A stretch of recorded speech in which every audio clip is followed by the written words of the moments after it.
So now we've had a couple days to review, to relax our minds, and enjoy the wonderful summer wherever you are in the world. And now we're going to review Euro 2024, the biggest winners and the biggest losers. We're going to do this using a tier list. Let me know your thoughts in the comments down below. Who is the biggest winner of this Euros? Is it Spain? Is it individual player like Lamine Yamal? Who's the biggest loser? Is it Dovbyk? Is it Ukraine? Belgium? Let me know your thoughts in the comments down below. Here is our 4 categories for all the teams. We're going to go through every single team from this Euros. First tier list, of course, is Amazing Future. Who is the big winner of this Euros? And I think there's a couple teams that we're going to discuss about. Good outing. Nothing spectacular or you're like, oh my god, if they can just do this, they're going to be amazing. But solid. Just solid. Sometimes you have this in major tournaments. Some work needs to be done. It's not panic. And yes, they did have some bad performances. But you can see some little positive signs from the side. And who is just straight up panic button, hitting the red button immediately and saying, we're in a crisis, Michael. Which teams are those, people? Let me know your thoughts in the comments down below. As we start off with Denmark. I would say Denmark actually had a good outing. Compared to what they were at the World Cup in 2022, bounced out in the group stage, it looked really bad for Kasper Hjulmand. We all thought, this ain't going to be the same Danish team. But I was actually thoroughly impressed on how they performed against Germany. Now, we can talk about the penalties and that sort of stuff. But Denmark looked pretty compact, decent going forward. Rasmus Højlund will definitely be a question mark, and I think the whole attack. Who is going to be those 2 main guys if they're going to play this back 5 formation that can take Denmark back to that next step? I think the midfield performed really well with Højbjerg and Christian Eriksen, De Morten Hjulmand. I thought they did great. Defensively, they look solid. It's just about the attack. If they can figure out that attack, then Denmark can be a quarterfinal, semifinal team. I don't know, maybe in the next Euros. Or if they qualify to the World Cup, they can be around a 16 team. So I think Denmark actually had a good outing at this Euros. Serbia. Yeah, let's just... What do we expect, people, from the LA Clippers of International Football European Edition? The craziest thing is, this is the craziest thing. Pixie, the manager, did not get sacked. Are the Serbian FA accepting mediocrity like they're the Fast and Furious movie series right now? How can that manager keep his job after back-to-back group stage exits in the fashion of horrible defending? And actually at this Euros, Serbia weren't the worst defensively. They only conceded, 2 goals through this Euros? Not too bad. But you can tell the chemistry within the side is not gelling whatsoever. And now Tadic has retired from international football. A dude who deserved a lot better with the Serbian national team is gone. So now you're going to have to look at the likes of Vlahovic stepping up, Mitrovic stepping up, and other guys. But Serbia, the panic button isn't necessarily with the talent they have. They have a lot of talent from Pavlovic and Samardzic from Udinese. They have so much talent, Serbia. But Pixie has to go. And until he's gone, they'll be stuck in this panic button settings immediately. And for me, they're one of the big losers. Not even during the Euros. It's more after the Euros in keeping Pixie. What? Doesn't make any sense to me. Serbians, let me know your thoughts. I'm sure you're irate. Poland, I think there's some work to be done. They're not in panic button. Before the Euros, I was like, this side might get 0 points. They ain't going to be competitive. I was thoroughly surprised by Poland. I'm going to be honest. They got a point against France. They could have even won the game at the end. And against the Dutch, they took the lead. They looked pretty good. No Lewandowski. Austria, they kind of collapsed in the second half. But overall, I was actually impressed by Poland. I'm not going to say they're the same side from 2016 to 2018 where they were really high-flying and looking good. But Poland has some impressive players. Zalewski, I was really impressed by. Frankowski as well. We're going to see what the future holds without Lewandowski, but obviously they have the likes of Milik and Piatek and other dudes, Buksa, who obviously scored during these Euros. Poland are actually set in the striker department, but these are the small steps. They had a chaotic year. Fernando Santos, the dinosaur, don't know why Poland still hired him. Must be some inside job or some inside payments. But Poland have a decent future ahead of them.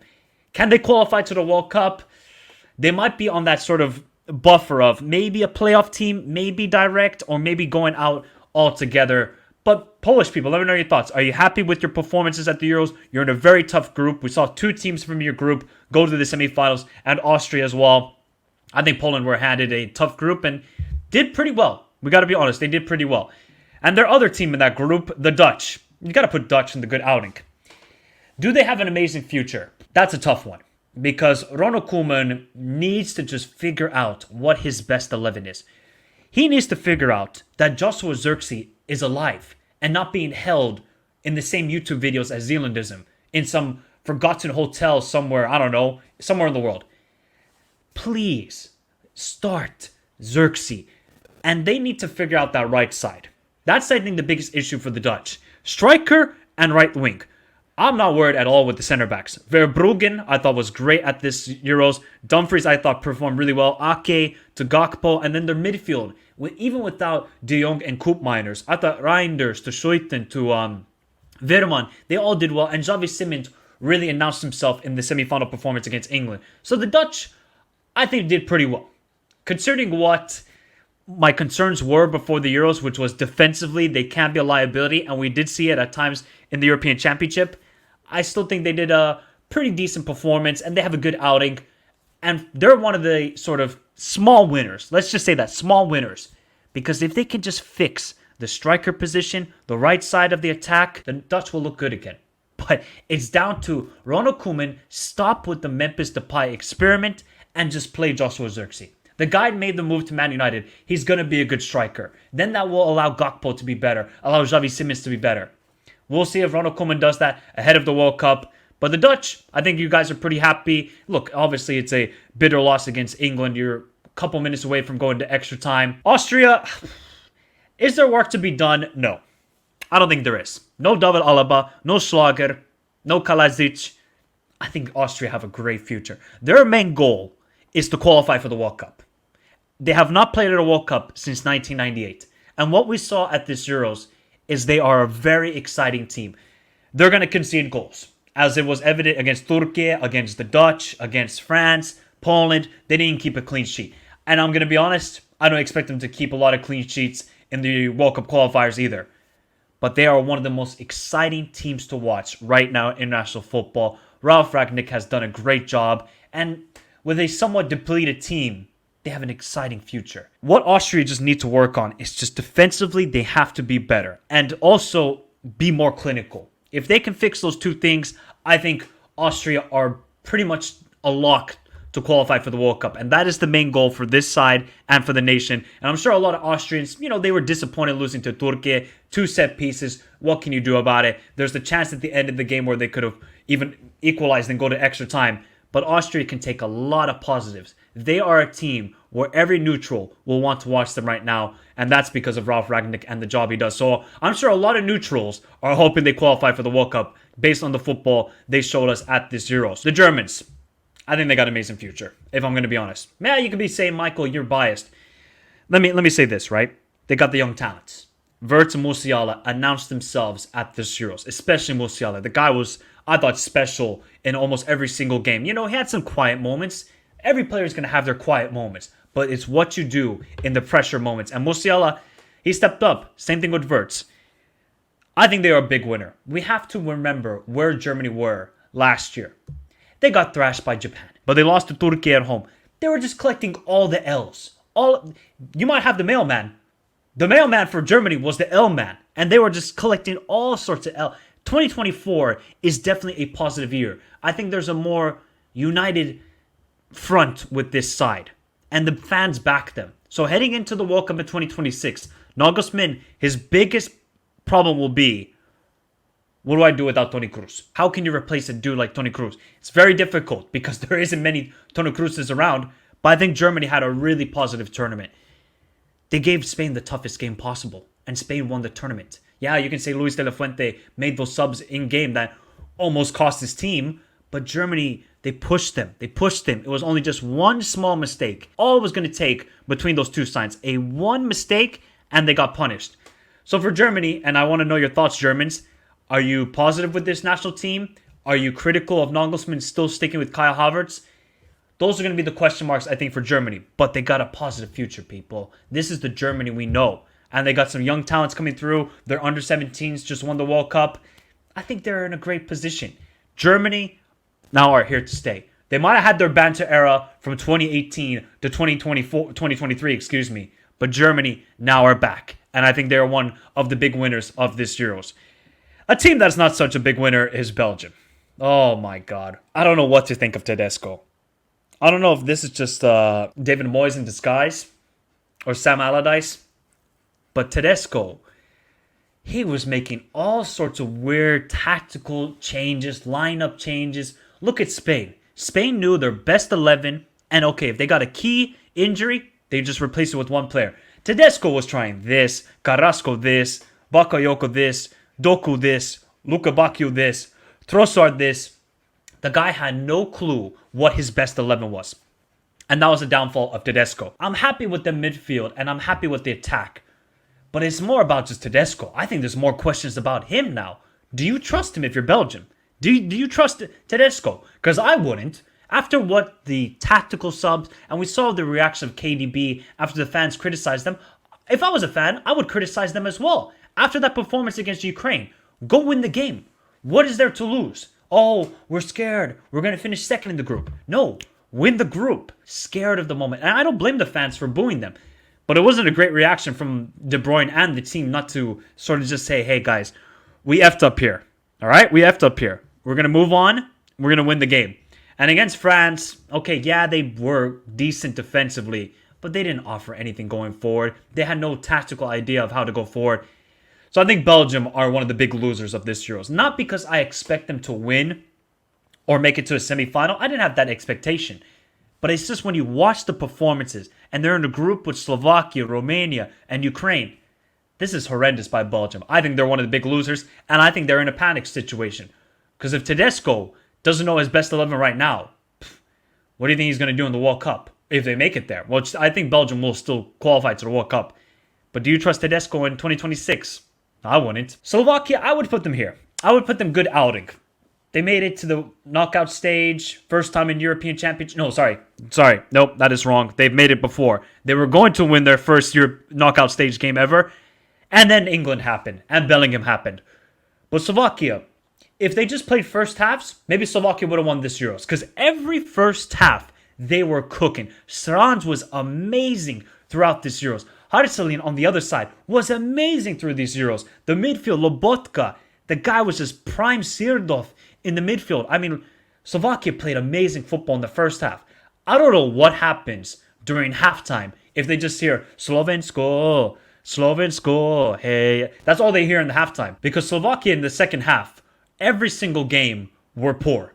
I don't know if it's just defensively they were, or fatigue-wise they couldn't keep up the pressing.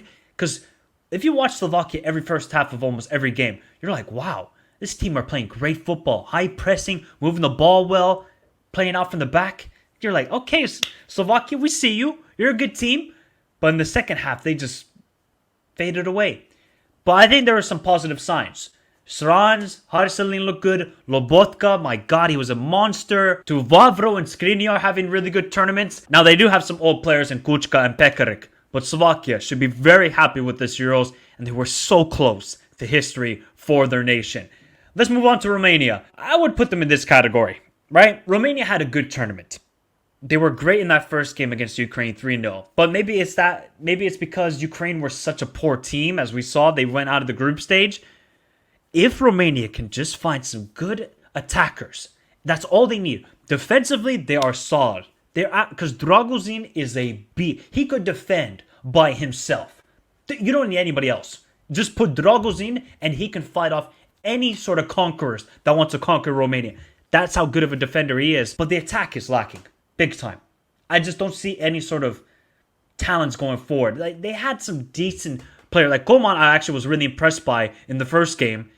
But we didn't see enough of him. You know, Haji's son, not really impressed by him either.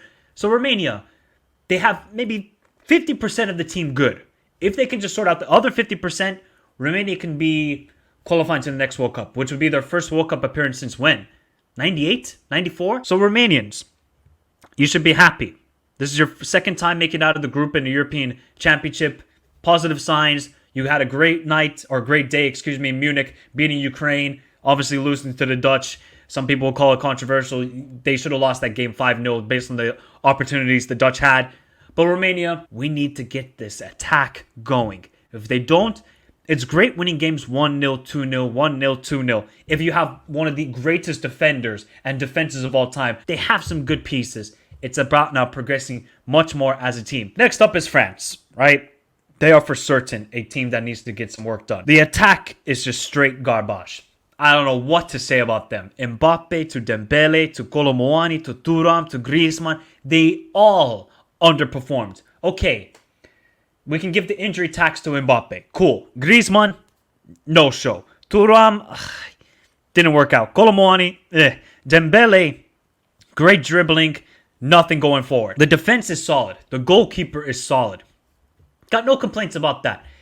Tactically, it's just way too defensive. But we know it's not going to change. So people expecting miracle things. Oh my God, Didier Deschamps is going to turn into Bielsa and high pressing. No, you're living in cuckoo land. Go to Disneyland in Paris if you think that's going to happen. It isn't going to happen. It's going to be the same football in 2026. But if it is the same football in 2026, we need to see something going forward. Please. Mbappe. If this is going to be true, right? If Deschamps is staying, which it is now confirmed he is staying, Olise has to be a big part of this. Do you see how Olise is performing with Crystal Palace? Now made the move to Bayern. Now he's going to perform at the Olympics. Olise is going to be a big part, I think. And who are you taking right now? Dembele or Olise? I think I know who I'm taking. No doubt, Olise. Because the guy is simply a baller. And then who's going to play striker? Now with Giroud gone, Griezmann can't really play in that position. Kolo Muani, Thuram didn't really take that position to themselves. You're going to maybe look at Mateta. France are just 75% of the team were good. It is good. I have no complaints whatsoever. It's just the damn attack and the tactics from Deschamps that were the detriment to this side. And that's where they need to get that work done. If they can sort that out, and okay, I'll look in the qualifiers. If they go up against a decent opponent, I want to see how the attack performs. And if I see some good signs, France will once again be favorites for 2026. And I just wonder if Mbappe making that move to Real Madrid is really going to sort of kickstart his career and turning into an absolute monster. And then in 2026, his only goal will be to capture number 2 for him personally, the second World Cup, and breaking the all-time goal-scoring record out of World Cups. Mbappe could do that. So it's not a disaster of a Euros for France, but they definitely, if you watch their games, you know they underperformed big time. Scotland, is it panic button or some work needs to be done? I'm going to be honest. I don't think Scotland are a big loser from this Euros. The attack is just not great. What do we say about Shea Adams? What? Okay, if Scott McSauce is not getting the goals, who on this team can reliably get you goals? Nobody. That's the biggest issue. Steve Clarke needs to realize that. If Scotland want to qualify to the World Cup for the first time since 1998, the attack must improve massively. They did great in qualifiers in the beginning parts. Later stages, it was looking a little bit more shaky. I was like, okay, I'm not too keen on this team, and that's why I had them finishing last in the Group A, and it was evident right away. Now, Germany, tough game. Switzerland, you were competitive. You were actually really close to scoring in the last couple minutes. And then Hungary, I mean, you did nothing in the first 60 minutes of the game in a game where you know you have to win, and they didn't do it. So, shout out to my Scottish people. Shout out to Doug, one of the longtime subscribers, and he has his own channel, of course. Go check it out, Dugout Football Channel.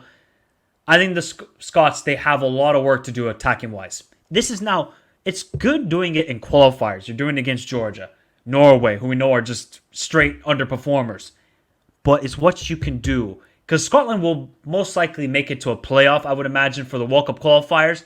You need that reliable goal scorer in your side. And Scotland simply do not have that within their team. If they can get a guy like that, all right, then Scotland can definitely. Because defensively, they're good. Midfield is good, even though I thought some underperformers like John McGinn there were in this Euros. It's not panic station. I expect this from Scotland. They have never qualified out of the group, ever. I mean, ever. So that's why I was kind of disappointed in that Hungary game. I was like, this is a chance for history for these players and for Steve Clarke. And I felt like the handbrakes were definitely on during that game. Ukraine, big L. I mean, massive L. Okay, they got 4 points. That's good. But that performance against Romania was so diabolical. I mean, the only time where I saw Ukraine play some good football throughout this Euros was the second half against Slovakia, and Yaremchuk scored a ridiculous golazo. I mean, ridiculous.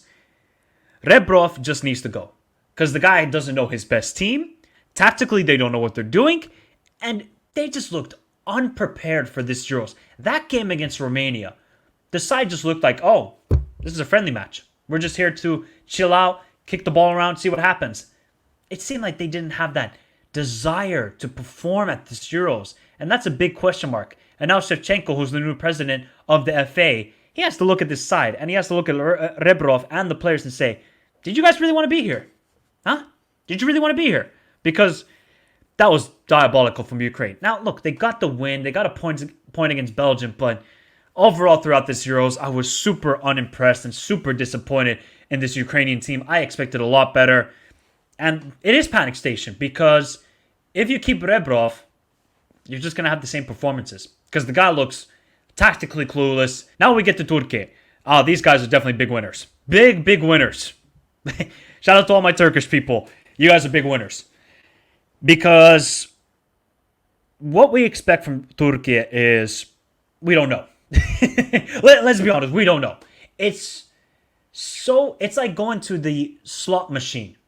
You might win, you might lose. Turkey, you might perform, you won't perform. And this time, they performed. But I just love the way this team just had an identity and fought for each other. And Karaoglu was amazing. To obviously Guler announcing himself to the world really in the biggest stage possible. Turkey have a very bright future. They have so many good, young, talented players. And obviously Yildiz, who didn't have his greatest tournament. Yilmaz, the striker. I mean, the guy could run 3 marathons in a day and still have the energy to run for the amount of work he did off the ball. Were they a little bit too defensive maybe against the Dutch? No, not really in the second half. I mean, they just tried to survive. It didn't work out. Austria, I just thought they defended so valiantly throughout this tournament. And I think they really have a good future. And that's because of the talent they have. Now, the biggest question mark for Turkey is, remember what happened when they finished third place in 2002? They didn't qualify for the Euros in 2004. They didn't qualify for the World Cup in 2006. And then 2008 happened, What happened after that? 2010, they didn't qualify for the World Cup. So after almost every single good performance they've had in their history, they underperform in the next tournament or don't even qualify for it. So that is now the biggest goal. This is a great moment for Turkish football. You have the talent. Now it is the time to take advantage of it.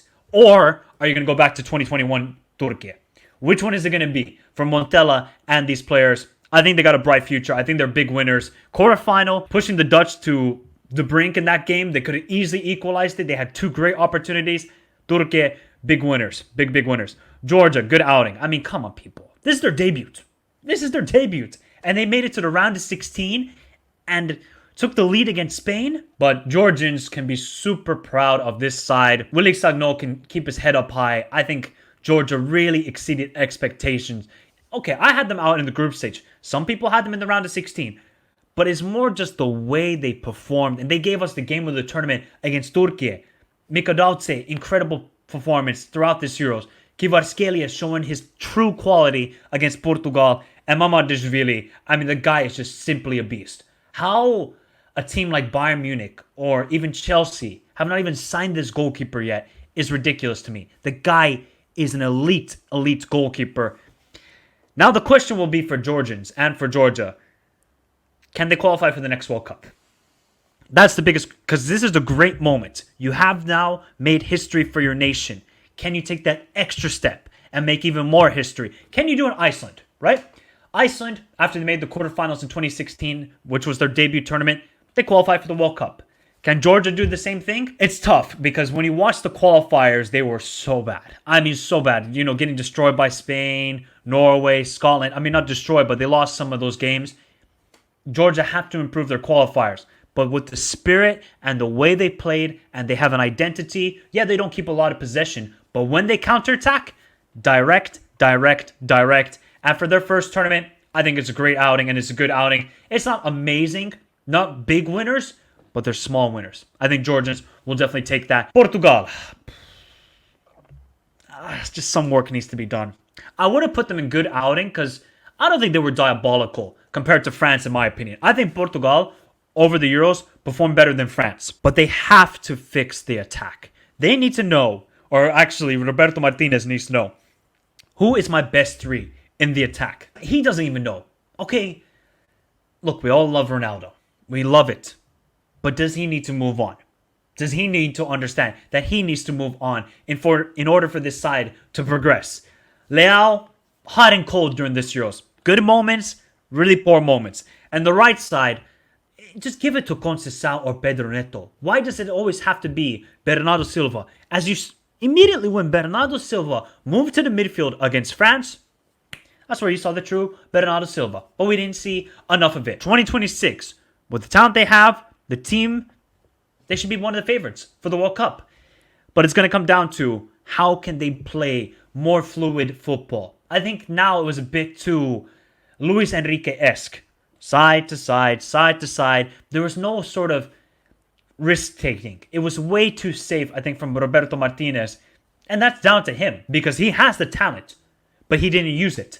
Compared to Spain, who have the talent, and Luis de la Fuente used it perfectly. It's just not enough movement with this Portugal side. So, yes, they have the talent, people. And I was disappointed. And I'm sure Portuguese people were disappointed as well with how they performed. Look at the performance against Slovenia. Going to penalties against Slovenia, who defended valiantly throughout that game.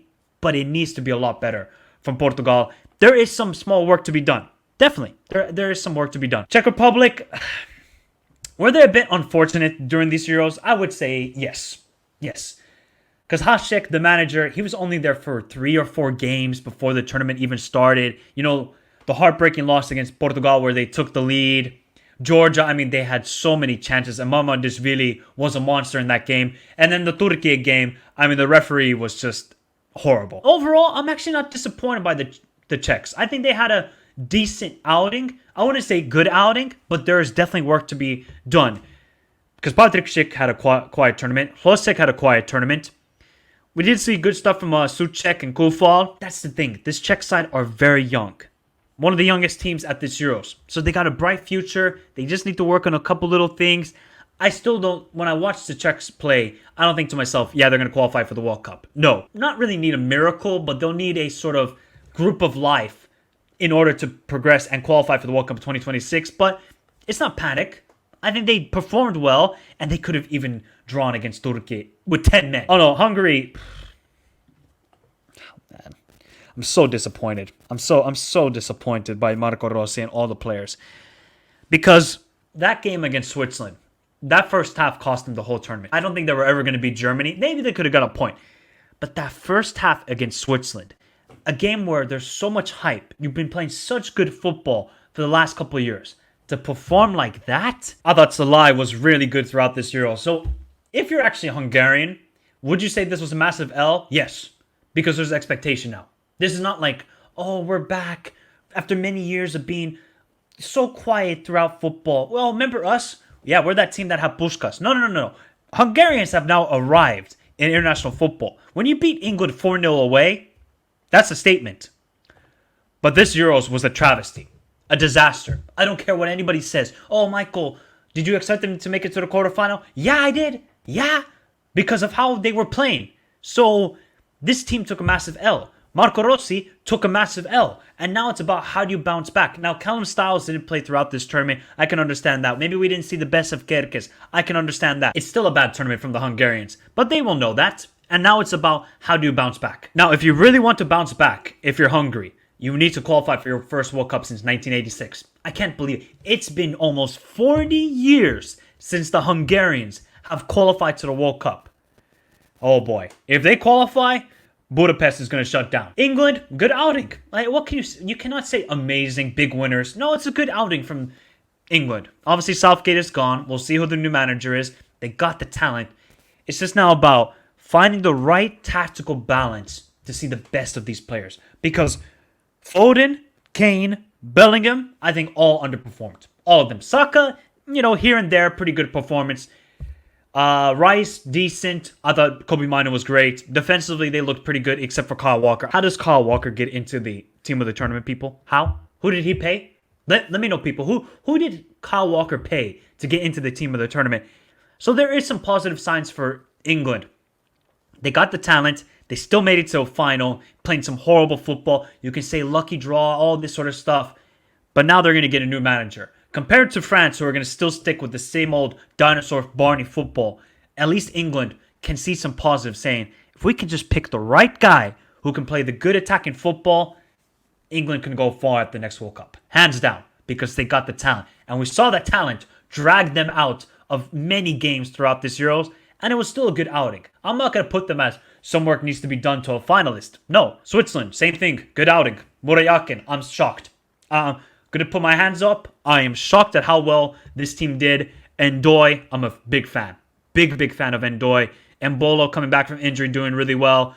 Obviously, Xhaka, Freuler, Abisher, really good. Akanji, it is just so disappointing for the Swiss because if they just beat England, it would have been the first time ever they make it to a semifinal of any international tournament. But sadly for them, they lost in penalties. Shaqiri obviously retired from the national team, so enjoy it, Mr. Big Cavs. You fully deserve it. Scored a golazo in every single tournament that I have known because Shaqiri is that guy. And, he didn't have a big impact at this Euros. He obviously scored against Scotland, but other than that, he almost scored the ridiculous goal against England, though. He almost did that. So Switzerland, they got a bright future. They got the talent. Now they found the right tactical balance that they need, and Xhaka is that guy. Now let's see how they do in the World Cup. I think the Swiss will definitely qualify. They're a pot 1 team. They have a good FIFA ranking. Croatia, big L. Big L. Oh, they were so close to qualify to the next round. Oh, man, they were so close. And then Zakani said, not on my watch. Adios. Look, Croatia, throughout this Euros, we saw defensively the team are shambles. They're shambles. They don't have a Vida. They don't have a Lovren. They don't have defenders willing to defend. Even Givardio, who we all love as a defender, was really underperforming at this Euros. So now the big question will be, how does Zlatko Dalic respond? Does he now go with a young team for the Nations League and try and now mold a much younger team and hope for the brighter future and saying, hey, Modric, are you still going to play in 2026? If not, I'm going to have to build a completely new midfield because even Brozovic, really underperforming. The attack. This is the crazy stat, though, of this whole Euros. Croatia had a higher XG than England. So really, their biggest problem isn't chance creation. It's being clinical and defending well. Concede 3 goals to Spain. The late goal against Albania. The late goal against Italy. Where maybe in the past, Croatia would have never let that happen. Never. Because they defended so well. This Croatian team were easy. Easy money. And I think they took a massive loss at this Euros. Do people expect them to win the Euros? No. But maybe some people had them round of 16 quarterfinal. But it's just the mere performances were not good enough by Croatian standards. I think they are one of the biggest losers. And same with these guys. Oh, Italy. Oh, man. So Spalletti is going to continue. Their goal is now to qualify for the World Cup for the first time since 2014. I don't know why I have to keep saying it, but it's crazy to me. The Azzurri were diabolical. That performance against Switzerland is the worst Italian performance I have ever seen in my lifetime. Ever. No passion. No tactical idea. The lineups were poor. The players didn't care. The only player who can have his head up high after this Euros is Donnarumma. The rest of them, adios. If I was actually Bastoni, Calafiori, they can have their heads up high. Everybody else, what are you doing? But it's about now Spalletti properly picking the best 11. I don't think he picked his best 11. He just picked an 11 that thought, maybe they'll work. He constantly change this, change that. El Sarawi comes into the round of 16. Why? Doesn't play any minutes. So there's going to be a lot of question marks about Spalletti and these players. So let's see how these players and Spalletti respond. Because if they don't respond in the Nations League, and if the FAC Spalletti is not going to improve, they'll probably sack him. I'm going to be honest. And these Euros were another sort of dilemma in Italian football. They do not promote their youth good enough. They don't give them enough minutes in Serie A. We got to see the likes of Gianotto more because he was really good with Leeds. Why did he not get selected? Albania.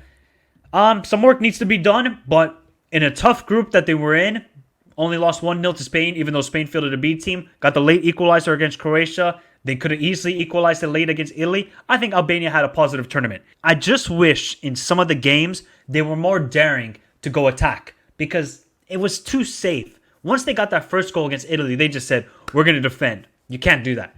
Same thing against Croatia. They got the 1-0 lead, just defend. Whereas if they had the legs and if they had the attacking mindset, I think Albania could have won some of those games. I really do. So there is a bright future with Slovenia as the manager. I mean, can they qualify for their first ever World Cup? It's going to be very difficult. Very, very difficult. Spain, big winner. Of course. I mean, is this even a question? Nico Williams, Lamine Yamal, Rodri, Fabian Ruiz. Oh my God. All of the players are big winners. And De La Fuente is the biggest winner because now he's got a U19, U21, and now the men's. All the rings. He's got 3 rings. Can he get the Olympics? Maybe not because he's not the manager anymore. He had his chance. Can he get the World Cup? But Spain were by far the best team at this Euros. This is the best winning side of Euros since the last time Spain won it, which was 2012. That just shows you how good this team was. The exhilarating football. The youngsters really stepping up. I was so excited to watch Spain. Every neutral wanted them to win. And that's what was beautiful about the final. They did it their way. And this young star stepped up. And of course, of all players, Orizabal. And that just speaks more volume that a lot of these players might be underrated or not rated at all throughout Europe. You know, maybe people in France or England or Germany are like, Merino? Orizabal? Vivian? Who are these guys? Well, the Basque country nowadays is stepping up beautifully. And Spain are by far the biggest winners of the Euros. And Lamine Yamal, to me, is the player who is the biggest winner because the kid is unreal. Unreal. That goal, the assists, the dude is special. The dude is special. So yeah, that was pretty easy for Spain. Slovenia, good outing also. First time they ever progressed out of a group in a major tournament. And they almost beat Portugal. If Benjamin Sesko just puts that chance in with a couple minutes to go, oh my God, that would have been one of the great upsets in Euros history. But Slovenia, I mean, defensively, they were so good throughout. Clean sheet against England, clean sheet against Portugal, late goal they give up against Serbia, the throw-in against Denmark. Slovenia were defensively monsters throughout this Euros. Now the future will be Sesko, you got to step up in the big moments. The guy is super talented. I rate the kid highly. Sporar, a little bit of a disappointing Euros in my opinion. That's crazy. Slovenia almost made it to the quarterfinals, and I would say their 2 best players, Sporar and Sesko, really underperformed. Imagine if those 2 could actually perform. Slovenia would have made it to the quarterfinal. No doubt about it. But it's a great outing. Historic moment for them. The fans were so happy. The team were just... It's just crazy to me how good Slovenia are in all sports. Being a country of almost 2 million people. It's sensational. Great outing for them. Now, can they qualify for another World Cup? There we have it, people. That is the last Euro 2024 video. Let me know your thoughts in the comments down below. Who is the biggest winner and who's the biggest loser from the Euros? If you want more international football content, this is the place to be. Soon I will drop my Copa America biggest winners and losers. Soon the Asian third round World Cup qualifiers video. It's going to be an hour long, almost hour and a half long. And of course, a lot of World Cup qualifying videos in the future. But have a beautiful day. Stay safe in this crazy world. And until next time, adios.